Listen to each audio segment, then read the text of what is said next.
दोस्तों, अगर आप सम का रण देखने जा रहे हो और रेत सफारी के साथ साथ नेचर सफारी का भी आनंद उठाना चाहते हो तो डेजर्ट नेशनल पार्क आपकी प्रतीक्षा कर रहा है। इस एपिसोड में हम आपको बताएंगे कि यहां जाना कैसे है, यहां का शुल्क कितना है और यहां क्या क्या दिखने की संभावना है।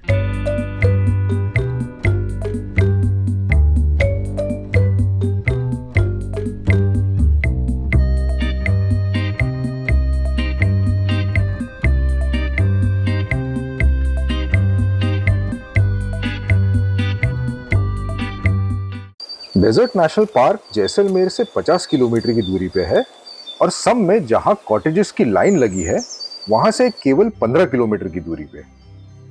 पार्क तक तो आपको आपकी खुद की गाड़ी में ही जाना पड़ेगा, वहां से आप बोलेरो कर सकते हो।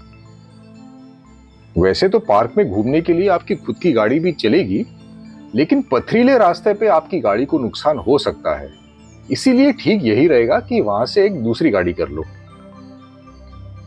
पार्क के रास्तों में चलने के लिए आपको गाइड की सुविधा लेनी पड़ेगी।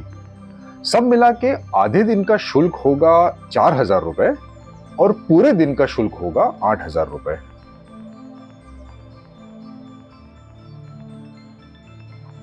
तो सफारी शुरू की जाए।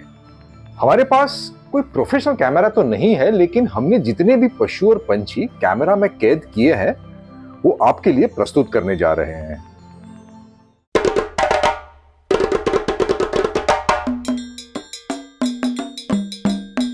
पार्क का सबसे बड़ा आकर्षण ग्रेट इंडियन बस्टर्ड है, राजस्थान का राज्य पक्षी, लेकिन घटती संख्या के कारण इसके दर्शन दुर्लभ हो गए हैं।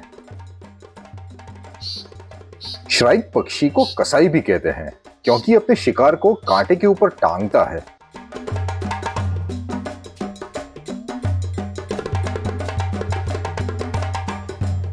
लार्क आपको झुंड में भी दिखेंगे, इस तरह से।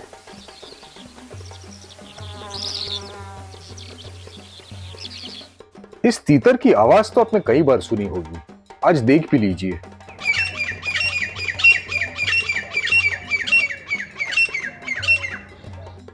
लाफिंग डव हमेशा हंसता ही रहता है।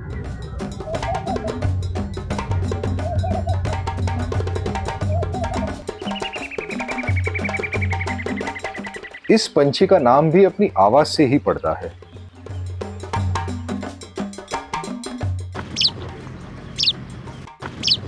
भूरी चरचरी की एक पहचान उसकी चाल है, जो आपको खंजन की याद दिलाएगी। अगर आप सोच रहे हैं कि खंजन किस चिड़िया का नाम है तो उसे भी देख लीजिए।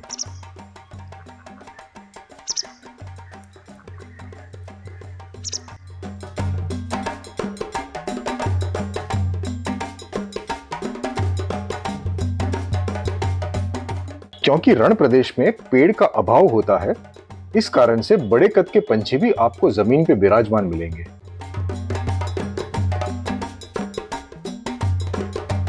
यह मधुबाज मधुमक्खी के छत्ते से शहद चुराता है, तो मधुमक्खी से बचने के लिए इसकी चोंच के आसपास ज्यादा पंख होते हैं, जिसकी वजह से इसका चेहरा कबूतर जैसा दिखता है।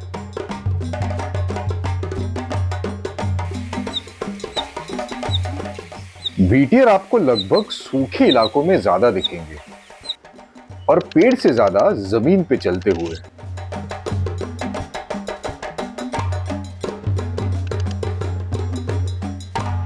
पंछियों का रंग जमीन के रंग से बहुत मिलता जुलता होगा, इसीलिए एक अनुभवी गाइड की नजर बहुत फायदेमंद हो सकती है। यह भी उस कसाई पंछी की ही प्रजाति है।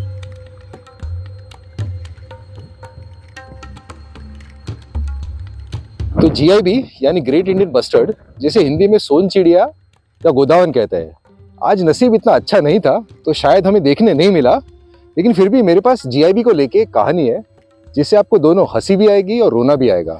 तो जब भारत का राष्ट्रीय पक्षी चुना जा रहा था तो डॉक्टर सलीम अली, जो बहुत बड़े बर्ड एक्सपर्ट थे, उन्होंने जीआईबी का नाम सुझाया और बहुत अच्छा सुझाव था। लेकिन जो अथॉरिटीज थे उन्होंने कहा कि भाई राष्ट्रीय पक्षी का नाम बस्टर्ड कैसे हो सकता है, अगर एक अक्षर इधर से उधर हो गया तो अपशब्द बन जाएगा, और राष्ट्रीय पक्षी का नाम अपशब्द हो ये तो हो नहीं सकता। इसलिए उन्होंने एक सुंदर पक्षी मोर को चुना राष्ट्रीय पक्षी अपना। लेकिन आज उसका नेट रिजल्ट ये है कि मोर की संख्या में कोई कमी नहीं हुई, मोर तो पनप रहा है, लेकिन सिर्फ 150 गोदावन बचे हैं।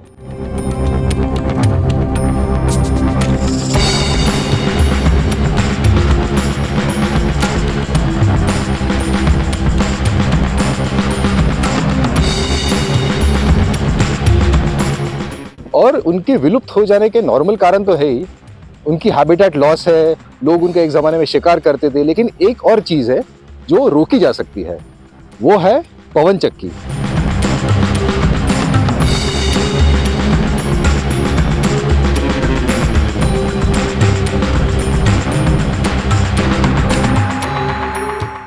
आसपास आप देखोगे तो बहुत सारी पवन चक्कियां बनी हुई है।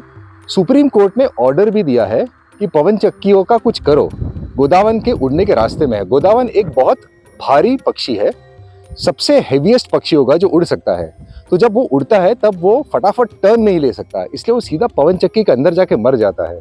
तो अगर पवन चक्की का कुछ किया जाए तो गोदावन की संख्या फिर से नॉर्मल हो सकती है।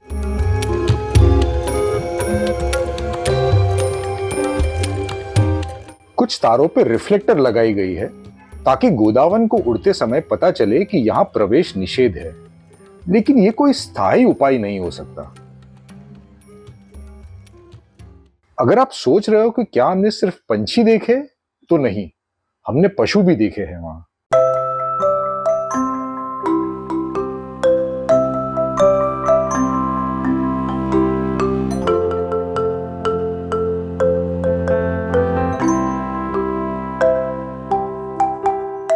लोमड़ी जितनी शातिर होती है उतनी शर्मीली भी होती है।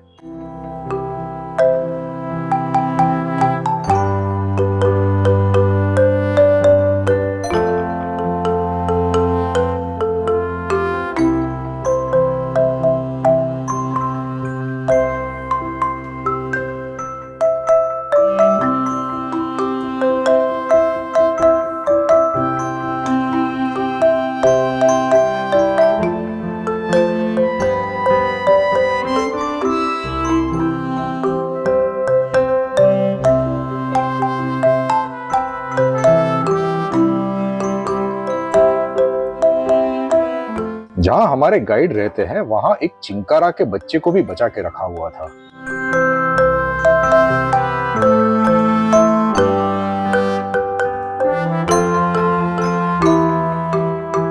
तो आज हमारे गाइड थे रमजान जी। और रास्ते में चलते चलते मुझे टेनिस बॉल दिखा, तो मुझे जानना है कि ये टेनिस बॉल होता क्या है। बहुत सारे टेनिस बॉल पड़े थे यहाँ वहाँ, तो जानने की कोशिश करते हैं इनसे कि ये है क्या एग्जैक्टली। सर ये एक तरह का ज्यादा बारिश में फल होता है, ग्राउंड में होता है, इसका बेल खिला जाता है।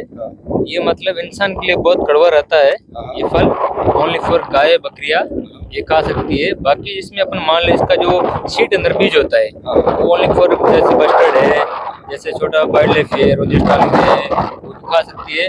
बाकी जो शुगर का रोग होता है, शुगर बीमारी, उसमें ये इसमें काम लिए जा सकते हैं। इसमें सीड निकाल के इसको गर्म पानी में बॉईल करके फिर इसको अपने जो चपाती बना तो होता है उस पर फ्राई करके नमक लगा के इंसान खा सकता है। इससे शुगर के लिए ठीक रहता है। बाकी अपने इंसान के जैसे खाएंगे तो बहुत कड़वा रहेगा, बहुत खारा भी। ठीक है, तो आपने सब बताया, सिर्फ नाम मुझे नहीं बताया इसका। इसका नाम तूस। तूस, ठीक है, इसका नाम तूस। ठीक है। तो अगली बार जब आप डीएनपी या डेजर्ट नेशनल पार्क आओ तो तूस को देखना मत भूलना, सिर्फ खाना मत, बस खाना मत, ये ध्यान रखना। तो ये वीडियो देखने के बाद प्रकृति प्रेमी का तो मन हो ही गया होगा कि सम के साथ साथ डेजर्ट नेशनल पार्क भी देखना ही चाहिए। और अगर आपको प्रकृति में रुचि नहीं है तो हो सकता है यहां आके रुचि बन जाए।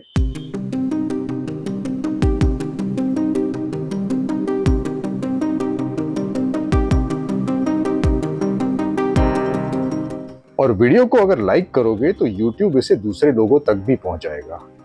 Thanks for watching.